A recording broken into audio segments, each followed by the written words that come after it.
This is Fred Wahl, the Visa Coach. Today's topic is how to apply for a B1, B2 visitor visa to the United States.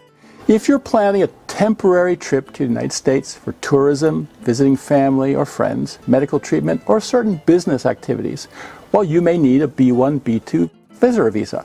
In this video, I'll explain the basic application process, the documents you'll need, what to expect at the interview, and the one very important point that many couples, well, misunderstand when they're planning a future together in America.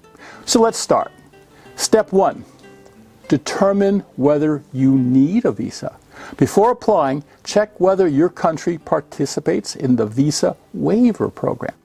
Citizens of participating countries may be able to travel to the United States for up to 90 days without obtaining a visitor visa.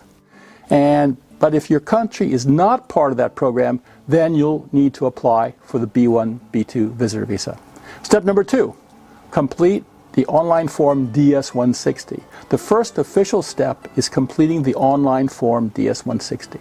The application asks for information about your identity, travel plans, employment history, education, and previous travel. Take your time. Answer every question truthfully and accurately. Once completed, you print your confirmation page, because you're going to need it later for your interview. Step number 3, pay the visa application fee. Next, pay the visa application fee.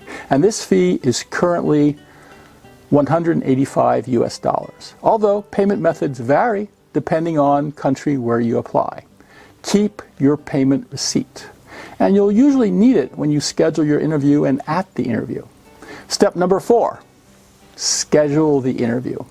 Well, you'll then schedule your interview at the U.S. Embassy or Consulate that's serving your country.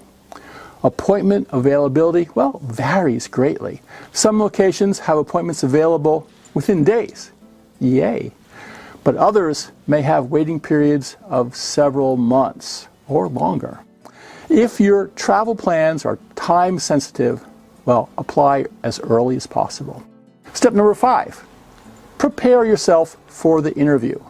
You're going to bring, well, your passport, the confirmation page from the DS-160, your appointment confirmation, the fee receipt, and any documents that support your application.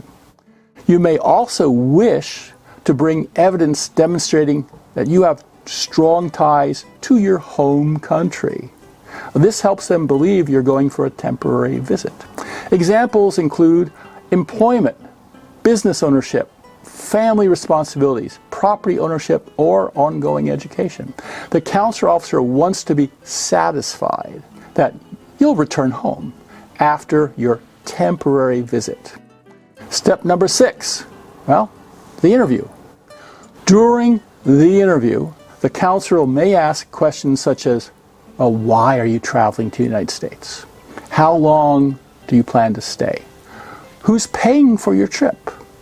Where will you stay? And what do you currently do for work in your home country? And why do you plan to return home afterwards?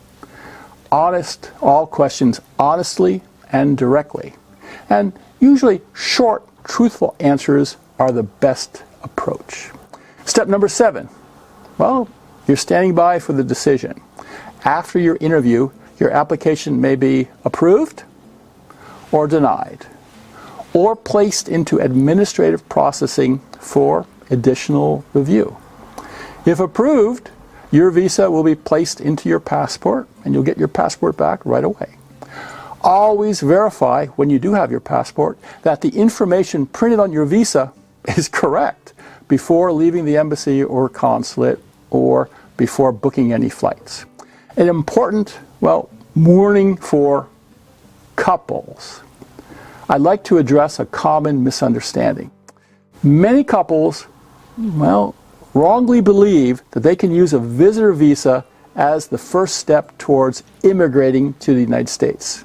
Sorry, that is not what a B1, B2 visitor visa is designed for. A visitor visa is designed for temporary visits. If your real intention is to permanently live together in the United States, well, you should carefully reconsider what is the proper immigration process instead. If you're engaged to a U.S. citizen, the K-1 Fiancé Visa may be the appropriate option. If you're already married, the CR1 or IR1 spouse visa is often the better path. Choosing the correct visa from the beginning can help avoid delays, misunderstandings, and unnecessary complications. If you're unsure whether you should pursue visitor visa, fiancé visa, or a spouse visa, come to my website, VisaCoach.com. You'll find detailed guides explaining each option, including the advantages, processing times, costs, and which visa may be the best fit for your situation. This is Fred Wahl, the Visa Coach. I help couples successfully navigate the U.S. immigration process, well, from beginning to end. A visitor visa is for a temporary stay. If your goal is to live in the United States with your fiancé or spouse, click the video to learn the proper immigration pathway that's designed for couples who intend to build their lives together in the United States.